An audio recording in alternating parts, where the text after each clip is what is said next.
Film ini diawali dengan memperlihatkan sebuah video rekaman yang diambil pada tanggal 13 April 2008.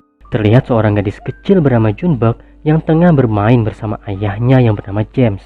Sang ibu yang bernama Grace datang menghampiri mereka dan tiba-tiba James mengeluarkan darah dari hidungnya. Video rekaman pun berhenti sampai di sana.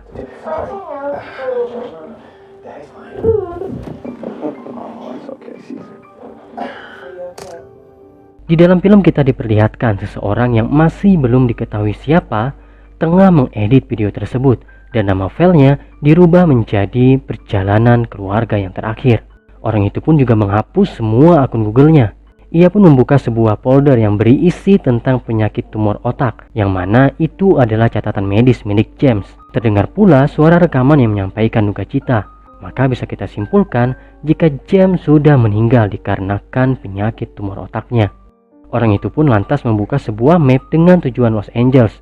Dan terakhir, file video itu ia masukkan ke dalam folder bernama June. 12 tahun pun berlalu, dan terlihat seorang gadis sedang menonton serial Netflix berjudul Unfiction. Sebuah film tentang kriminalitas yang diadaptasi dari serial Unsolved Mystery milik Netflix pada tahun 2020.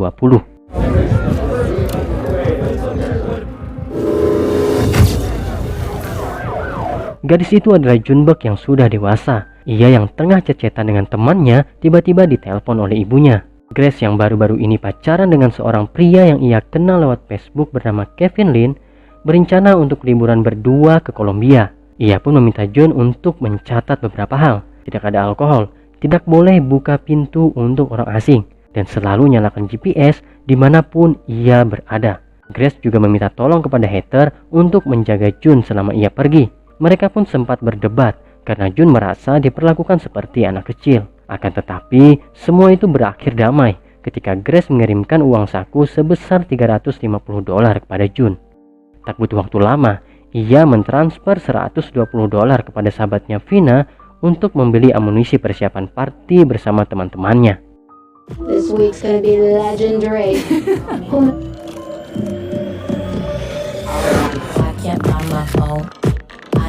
Tak lama kemudian, Kevin pun datang meski mendapat sambutan yang kurang ramah dari June. Kevin berkata bahwa ia benar-benar mencintai ibunya agar June bisa menerima kehadirannya. Grace pun datang. Ia pun meminta maaf kepada June dan menjelaskan jika itu semua ia lakukan untuk kebaikan June. Grace pun berpesan untuk menjemputnya di bandara LA pada hari Senin minggu depan. Ternyata yang membuat June bersedih adalah waktu liburan ibunya bertepatan dengan hari ayah. June yang merindukan ayahnya berharap Grace ada di sampingnya hari itu. Akan tetapi Grace lebih memilih pergi liburan, dan June hanya bisa melihat kepergian Grace melalui CCTV rumahnya dengan raut wajah yang sedih. Chat pun berganti di mana sahabatnya Pina memamerkan amunisi yang telah ia beli, di mana itu menandakan bahwasanya party siap untuk digelar. This week's gonna be legendary. Now, tell me what's this song? I can't find my phone. I need Siri now. Heather datang mengunjungi June untuk memberinya makan malam sekaligus mengecek keadaannya. Ia pun menawarkan diri untuk menemani June malam itu karena kasihan melihat June sendirian. June pun menolaknya dengan alasan ingin menikmati malamnya dengan penuh ketenangan. Dan tetapi seperti yang diharapkan, June pun berpoya-poya, berpesta pora, menghamburkan uangnya demi kesenangan sesaat yang mungkin akan segera menghilang.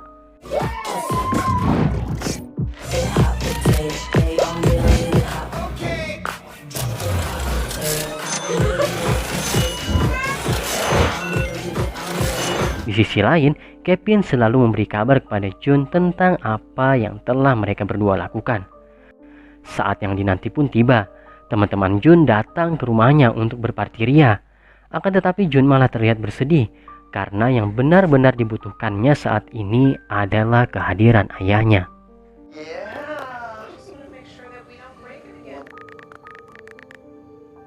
Keesokan harinya, June yang baru bangun teringat akan janji untuk menjemput Grace dan Kevin di bandara pada pukul 11 siang. Ia pun dengan segera memesan GoClean untuk membersihkan rumahnya dan langsung meluncur ke bandara.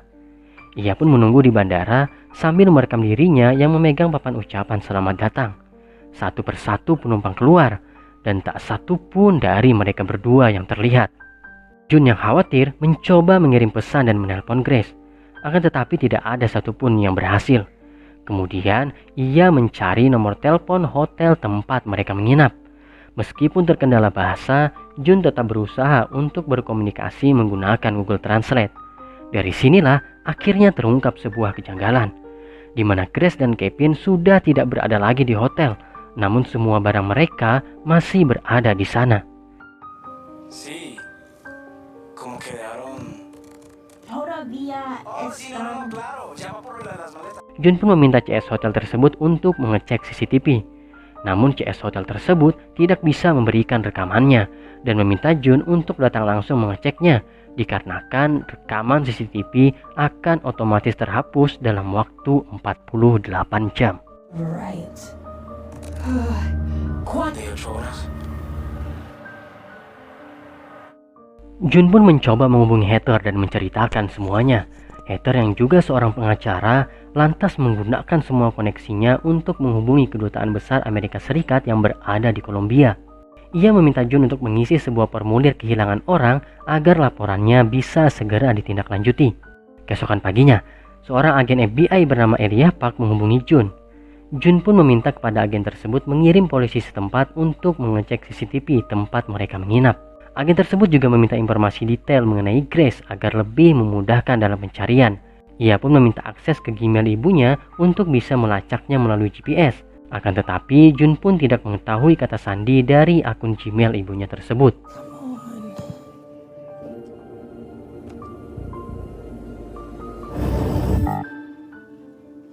Never mind. Waktu hanya tersisa 4 jam lagi sebelum rekaman CCTV terhapus otomatis.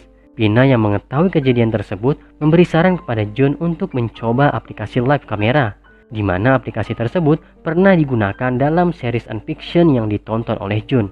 Namun setelah dicek, ternyata hanya tempat wisata populer saja yang terekam oleh kamera.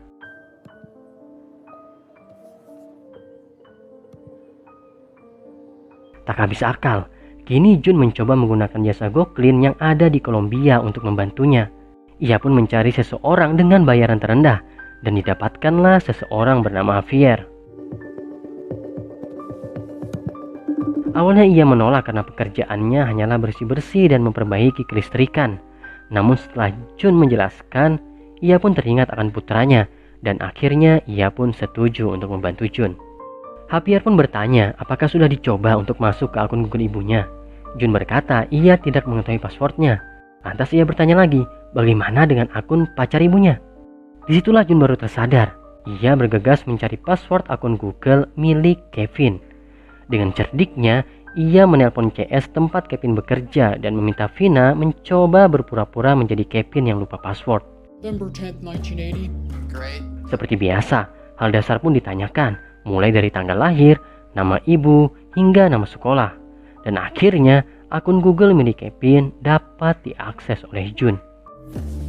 I don't give that out on the phone. Sir? Do you need the full name or...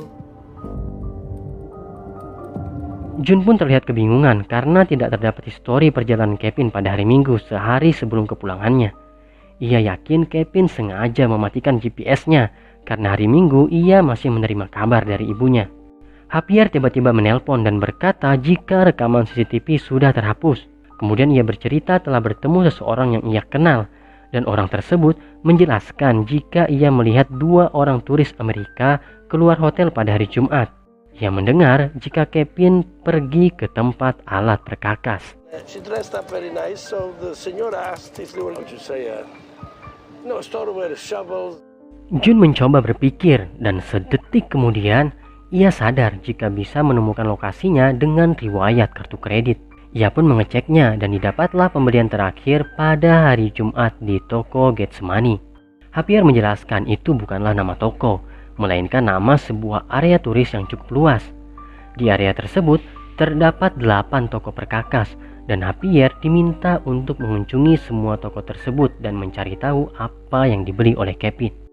Bermodalkan kode akun bank yang didapat dari riwayat kartu kredit milik Kevin, Javier pun mulai mencari di manakah toko yang dikunjungi oleh Kevin. No much yet. 6 more to go. Kemudian Jun membuka email Kevin untuk mencari info lebih lanjut dan tidak terduga Ternyata ada seorang wanita bernama Bunny Cake dan beberapa waktu lalu mereka berdua berjanji untuk bertemu. Tak sampai di situ, berdasarkan pengalamannya saat menonton Unfiction, ia pun mengecek alamat email yang telah diblokir oleh Kevin. Betapa mengejutkannya, ternyata terdapat banyak wanita yang telah diblokir oleh Kevin. Mereka semua ditipu dan uang di rekening mereka diambil.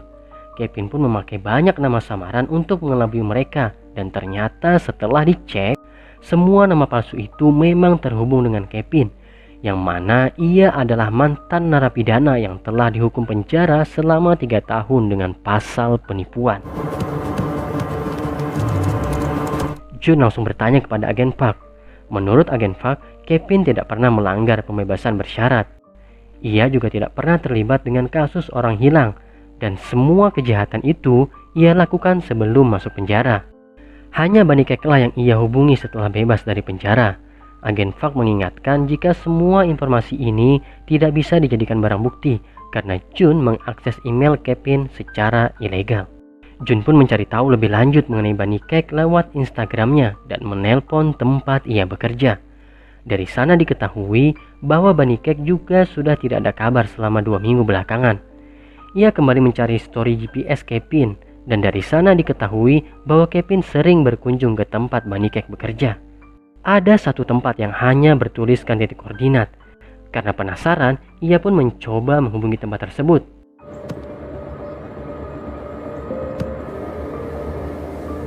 And you got this number. Pemilik tempat itu adalah Jimmy. Jun terus mendesak Jimmy memberitahukan apa yang telah dilakukan oleh Kevin di sana. Ternyata Jimmy adalah seorang pastor gereja, dan Kevin pergi ke sana untuk mengikuti sebuah program yang didesain khusus untuk mantan narapidana agar segera bertobat. Jimmy pun berkata jika Kevin sering membicarakan Grace, dan dia merasa jika Kevin sangat mencintainya. About Kevin, Lynn, he visited your house like 2 weeks. Worked really hard to put that stuff behind him. Javier kembali menelpon dan berkata jika ia telah menemukan toko yang dimaksud. Menurut penjaga toko, Kevin hanya membeli sebuah gembok dan tidak ada sama sekali rekaman kamera CCTV di sana.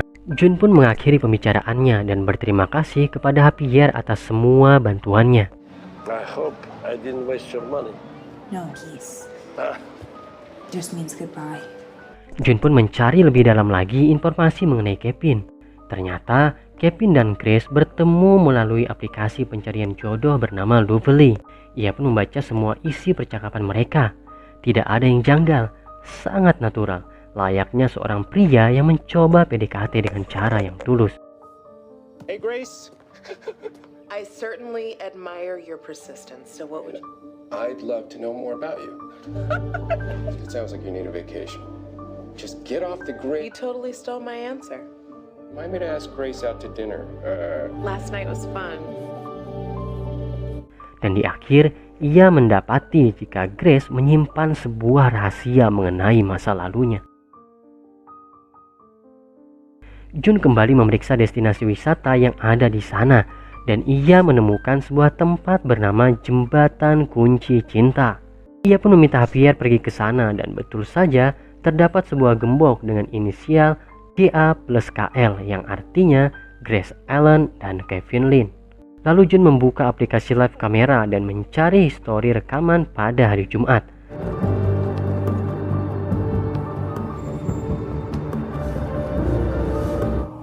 There. Benar saja, mereka berdua pun ditemukan, dan pada momen itu terlihat Kevin yang melamar Grace di hadapan banyak orang. Dari situlah Yun yakin jika Kevin sangat menyayangi ibunya dan tidak bermaksud melakukan penipuan seperti sebelumnya. Tiba-tiba agen Park menelpon dan menunjukkan sebuah video amatir yang memperlihatkan Grace dan Kevin sedang disergap oleh 3 orang pria misterius. Units across the city as we speak. What are they? Agen Park juga menambahkan jika terdapat pemindahan uang dari rekening Grace kepada orang tak dikenal, yang artinya gerombolan tersebut melakukan penculikan hanya demi uang. Sambil menunggu kabar terbaru dari agen Park, Jun pun kembali melihat foto-foto yang dikirim oleh Kevin. Jun pun akhirnya menyadari sebuah kejanggalan yang sangat-sangat di luar nalar.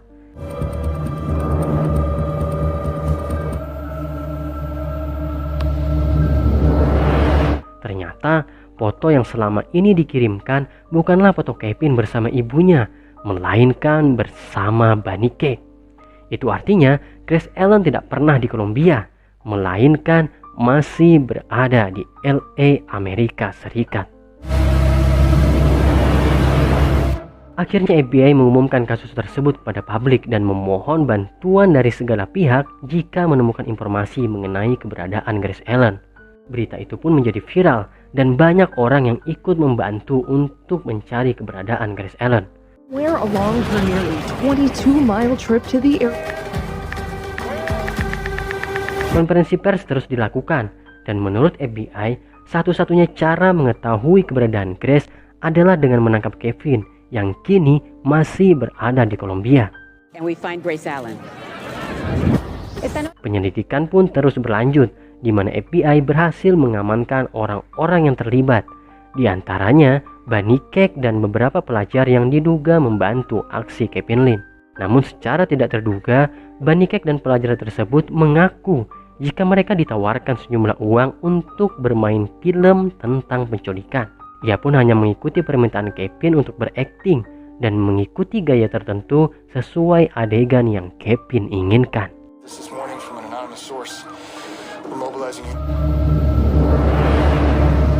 Kasus pun menjadi semakin rumit tatkala identitas dari Grace dipertanyakan, di mana identitas asli Grace dirahasiakan oleh pengadilan selama bertahun-tahun. Hal ini merubah arah pandangan publik di mana kini Grace lah yang dicurigai sebagai pelaku utama. Ia dianggap menghilang dan pergi jauh untuk memulai hidup baru dengan identitas barunya lagi. Hi, is this June Allen? I'm an executive at... her coworker described her as... Jun yang muak dengan pemberitaan media berusaha kembali mencari tahu kebenarannya. Ia pun mengecek histori akun Google Media Kevin dan melihat Kevin menggunakan sebuah aplikasi bernama Guys. Sebuah aplikasi mirip seperti WhatsApp yang menjaga kerahasiaan penggunanya. Ia pun membaca salah satu chat di mana Kevin berkata, "Aku tidak memberitahu apapun pada Jun." Ia yang penasaran lantas berpura-pura sebagai Kevin dan mengirim chat bahwasanya ia harus ganti HP untuk alasan keamanan dan meminta orang tersebut memberi nomor teleponnya agar bisa ia hubungi. Tepat setelah itu, aplikasi tersebut tertutup otomatis, yang artinya Kevin tahu jika akunnya sedang digunakan oleh orang lain. Untungnya, nomor telepon sudah berhasil ia copy, dan ketika ia mencari nomor tersebut lewat Google, pencarian pun menampilkan sebuah sosok yang ia kenal, yaitu Heather. Dengan menggunakan jam tangan canggih milik temannya yang tertinggal saat party, Jun pun pergi menemui Heather meskipun Javier sudah melarangnya karena takut terjadi apa-apa pada Jun. Setelah sampai di sana, Jun melihat sebuah komputer yang sedang menghapus semua data-datanya. Dan betapa terkejutnya ia ketika mendapati jika Heather sudah tidak bernyawa. Maka timbullah satu pertanyaan baru. Lantas siapakah yang membunuh Heather jika Kevin masih berada di Kolombia? Karena Jun percaya bahwa ibunya bukanlah orang yang seperti itu. Jun pun akhirnya beristirahat. Lalu tiba-tiba komputer Jun bergerak sendiri seolah-olah ada yang sedang mengendalikannya. Di sana terlihat sebuah percakapan di mana Kevin meminta tolong agar ia bisa keluar dari Kolombia. Ia tidak ingin kembali ke penjara. Kevin pun berkata jika ia melakukan semua ini agar orang tersebut tidak dicurigai oleh kepolisian. Maka dari sini kita bisa tahu jika Kevin bekerja pada seseorang yang masih misterius identitasnya.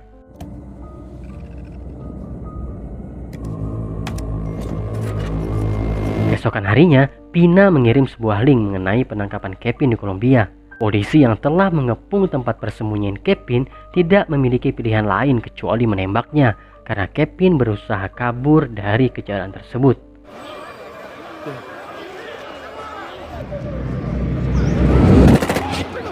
Hilang sudah orang kunci pada kasus ini dan membuat Jun tidak lagi bersemangat. Di tengah gundah gulananya, ia pun kembali membaca chat yang dikirim oleh ibunya. Dari situ terlihat bahwasanya Grace sangat overprotective terhadap Jun dan seringkali masih memanggil nama kecil Jun, yaitu Junebug. Hey Junebug, hey Junebug, hey Junebug. Tiba-tiba ia terdiam. Mungkinkah Dan ternyata benar saja. Password akun Google milik ibunya bukanlah June, melainkan Junebug. Dan akhirnya akun Google milik Grace bisa diakses oleh June. June pun langsung melihat histori GPS-nya. Lalu ia melihat sebuah akun yang diblokir dengan user U, di mana setahun yang lalu user U ini mengirimkan sebuah email bertuliskan, "Aku menemukanmu, dia pantas untuk tahu yang sebenarnya." June kemudian mencari user U ini di dalam email Kevin, dan benar saja user U ini terhubung dengannya, di mana ia meminta Kevin untuk membelikannya sebuah CCTV. Ia pun masuk ke akun CCTV tersebut, dan betapa terkejutnya ia ketika melihat ruangan-ruangan yang pernah ia lihat sebelumnya. Yap, itu adalah tempat di mana June menghabiskan liburannya sewaktu masih kecil yang terekam di dalam video miliknya. Tiba-tiba June ditelepon oleh Jimmy, pastor dari gereja tempat rehabilitasi Kevin. Ia ingin menjelaskan sesuatu kepada June dan melarangnya menghubungi polisi karena tidak ada seorang pun yang bisa ia percayai. Betapa terkejutnya June yang mengetahui jika Jimmy sudah berada di depan rumahnya. Dan tambah terkejut lagi ketika ia perhatikan dengan seksama bahwa Jimmy adalah ayahnya James yang telah lama meninggal. James lantas menjelaskan jika nama Grace sebenarnya adalah Sarah. Ia dilarang oleh Sarah bertemu dengan June karena ingin menguasai hak asuh sendirian. Ia pun menjadi korban atas tindakan Sarah yang membuat laporan palsu sehingga ia dipenjara selama 10 tahun di penjara East Ham. June yang mendengar hal itu lantas teringat jika Kevin juga pernah dipenjara di sana. Dengan mengumpulkan semua informasi yang telah ia kumpulkan, maka teka-teki itu akhirnya terselesaikan. Ia yakin jika James merupakan aktor utama dari seluruh kejadian ini, mulai dari menyamar sebagai supir Grab, menculik ibunya, sampai membunuh Heather. Tiba-tiba Vina menelpon June. June yang sadar jika apa yang James ucapkan hanyalah sebuah kebohongan, lantas mencoba menerima panggilan tersebut untuk meminta pertolongan. Tapi apalah daya, ia tak mampu melakukannya dan malah diculik oleh James.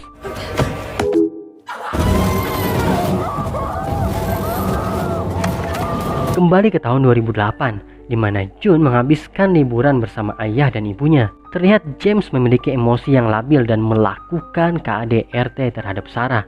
Hingga akhirnya Sarah memutuskan pergi dan membawa June bersamanya. Sarah pun melaporkan James atas kepemilikan ganja yang tidak sengaja ditemukan oleh June ketika sedang bermain petak umpet. Dari sini kita tahu jika pendarahan yang terjadi pada James adalah akibat pembuluh darahnya pecah karena mengkonsumsi barang haram tersebut.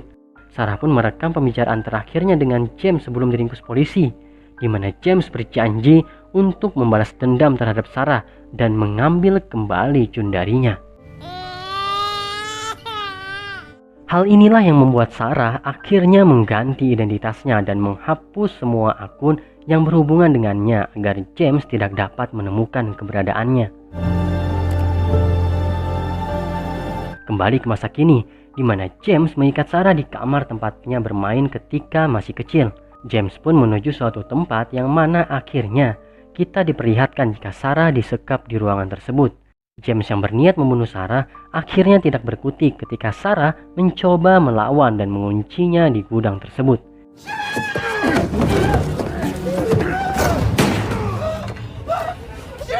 Ia pun menemukan June dan mencoba melepaskan semua ikatannya. Akan tetapi James pun datang dan mengunci mereka berdua di sana.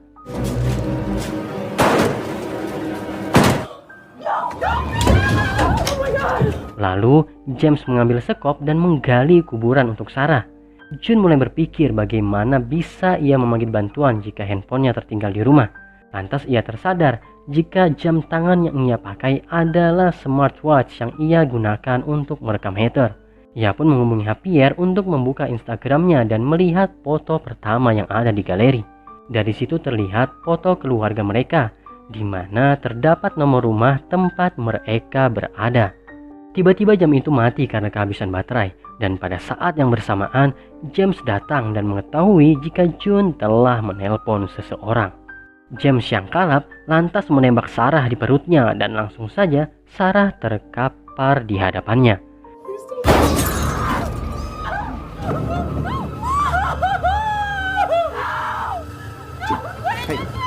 Belum cukup sampai di situ, ia pun mencoba menenangkan Jun dengan mencoba mengikat tangannya menggunakan tali. Akan tetapi,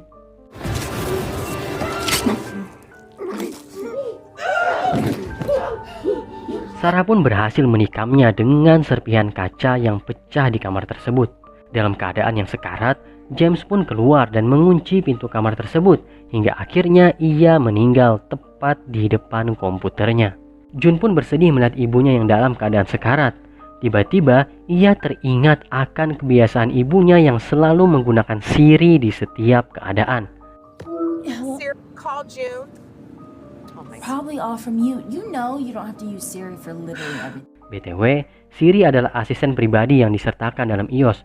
Cukup dengan mengatakan, "Hai Siri," maka Siri akan menjawab dan membantu menyelesaikan apa yang kita minta. Karena akun CCTV masih terhubung dengan komputer Jun dan setiap suara akan terdengar dari komputer tersebut, maka Jun pun mencoba memanggil Siri. Dan akhirnya dengan satu perintah, Siri pun berhasil menghubungi 119. Hey Siri, call 911. Beberapa saat kemudian, agen SWAT pun datang dan mencoba menyelamatkan mereka. Lalu tanpa disangka,